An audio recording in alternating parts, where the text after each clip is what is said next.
জনগণকে সংগঠিত হতে হবে, জনগণের অধিকার জনগণকে ইনভাইট করে দিতে হবে। এই দেশের মালিক আপনারা, এই দেশের মালিক কোন ব্যক্তি নয়, কোন গোষ্ঠী নয়। এই মালিকেরা আপনাদেরকে প্রতিষ্ঠিত করতে হবে। যারা আজকে জোর করে বন্দুক পিস্তল দিয়ে আমার ছেলেদের বাঘদের গুলি করে হাত পা বেঁধে দিয়ে ক্ষমতা দখল করে রাখতে চায়, তাদেরকে স্পষ্ট ভাষায় জানাতে চাই, পাকিস্তান সেনাবাহিনী কমান্ড ট্যাঙ্ক এয়ারপ্লেন দিয়ে আমাদেরকে দমিয়ে রাখতে পারেনি। আমরা স্বাধীনতা অর্জন করেছি।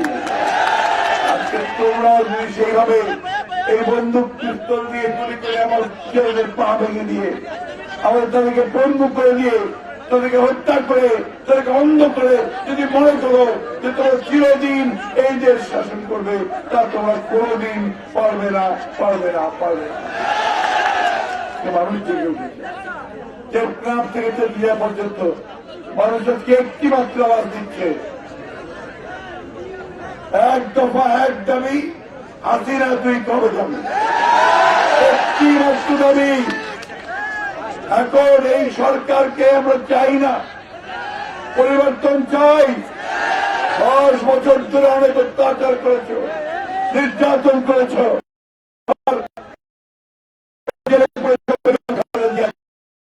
আমার ছেলেদেরকে তোমরা জেলে পড়েছ, আমার বাবাকে আমার ভাইকে তোমরা গুম করে দিয়েছ। গতকাল ইলিয়াস আলীর স্ত্রী নোনা আমাদের অফিসে অজ্ঞান হয়ে পড়ে গেল। সে আবার ইলিয়াস আলীকে ছিলেন সিলেটের আমাদের এমপি ছিলেন, সাংগঠনিক সম্পাদক। 6 বছর আগে তাকে গুম করে দিয়েছে। 6 বছর পর্যন্ত এখন পর্যন্ত তার কোন খোঁজ আমরা পাই না, পরিবার পায় না, কেউ পায় না। তার তখন দেশের 5 বছরের মেয়েটা 11 বছর হয়েছে, এখনো সে কি থাকে, টোকা পড়লেই ছুটে যায়। ভাবে এই বুঝি তার ভাবা এসে অসংখ্য 2-2.5 বছরের বাচ্চা বাবা গুম হয়ে গেছে। মাকে বলে, ঈদ আসলে বলে, মা আমি তো বাবার সঙ্গে নামাজ পড়তে যেতে চাই। এই হাহাকার আজকে সারা দেশ থেকে বলতে। এই যে আমার মেয়ে সামনে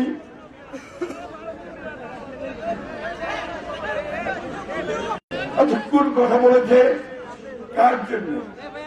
তার তো এখানে সে মুক্তি করার কথা নয়। সে ঢাকা বিশ্ববিদ্যালয়ের অধ্যাপিকা, তার রিসার্চ করার কথা, ছেলেদের পড়ানোর কথা। বাবার জন্য ছুটে বেড়াচ্ছে। ওই যে গফুর ভুঁইয়ার ছবি হাইকোর্টে জামিন নিতে গিয়ে তাকে গ্রেফতার করে দিয়েছে। ওই যে মোবাশ্বের কি অপরাধটা, তাকে রাজনীতি করে, তাদের শীর্ষকে ভালোবাসে, এটাই তার অপরাধ। বন্ধুগণ, আজকে হাজারো লক্ষ কোটি মানুষের চোখের জলে ভেসে যাচ্ছে বাংলাদেশ। আজকে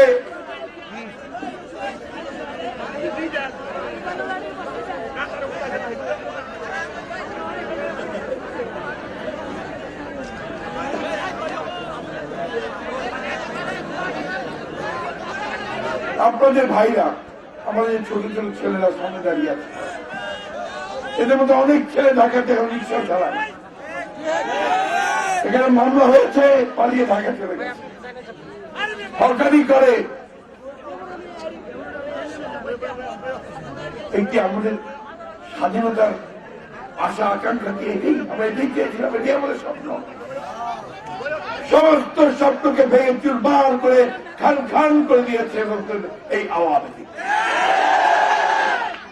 তারা খুব ভালো আছে।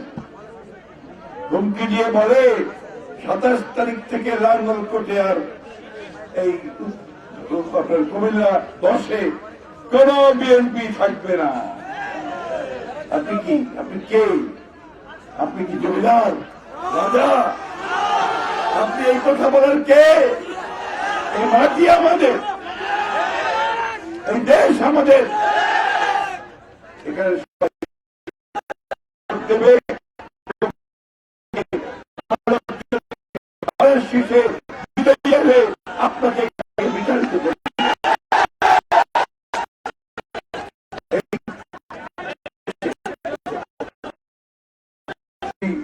কানাডাতে, মালয়েশিয়ায়, থাইল্যান্ডে, লন্ডনে কে কতগুলো বাড়ি তৈরি করছেন সবাই জানে। সুতরাং মানুষকে আর বোকা বানাতে পারবেন না।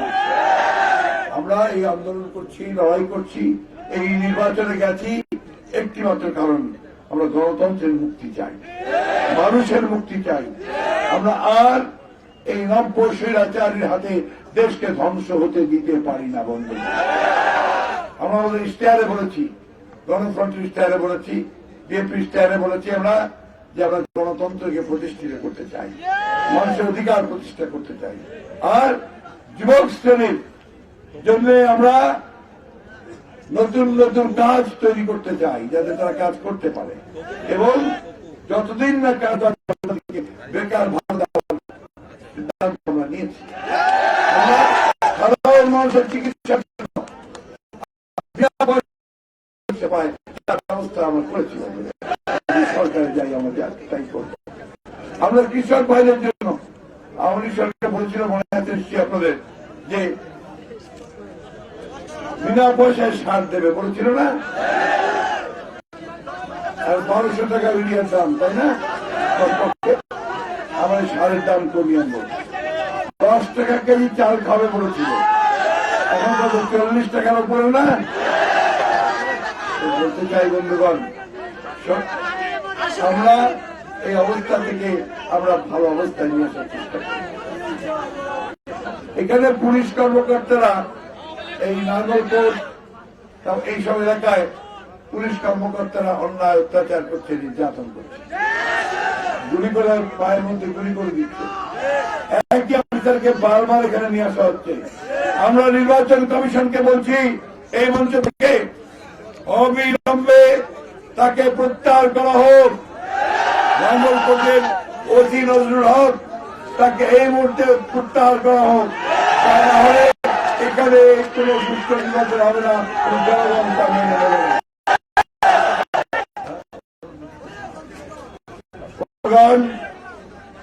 একটা কথা, এই নজরুল হক মুসলমান 12 দিন ধরে না খেয়ে আছে।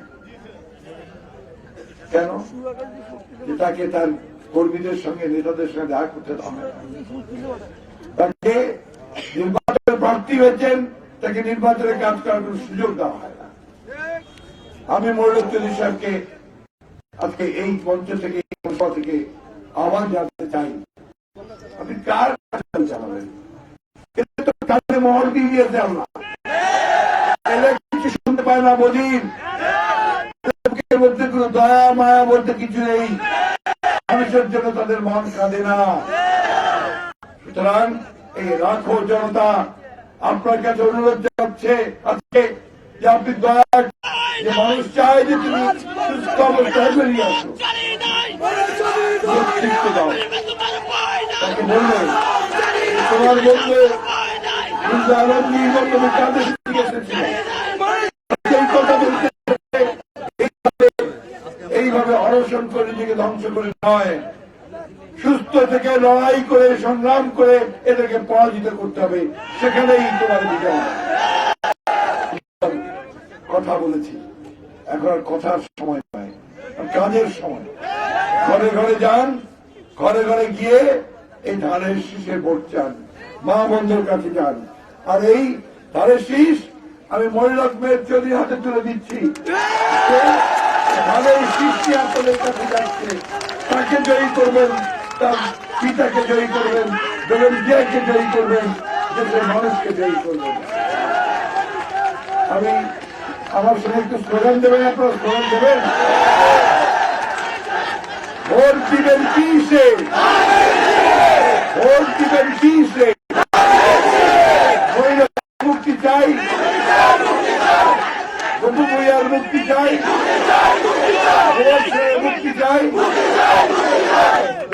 নেত্রী বেগম খালেদা জিয়ার মুক্তি চাই, গণতন্ত্রের মুক্তি চাই। আপনাদের সকলকে অনেক অনেক ধন্যবাদ। এগিয়ে যান সামনের দিকে। আসসালামু আলাইকুম।